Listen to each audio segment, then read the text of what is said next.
Будильник сходит с ума, когда я сплю.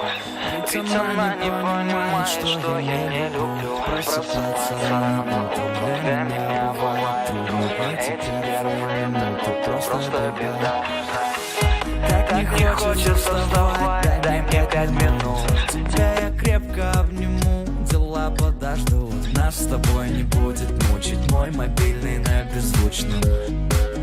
Недоступен пока. Открывай глаза, спящая красавица, поцелуй меня, ведь нам это нравится. Памяти моей эта ночь останется. Очень жаль, что это был сон.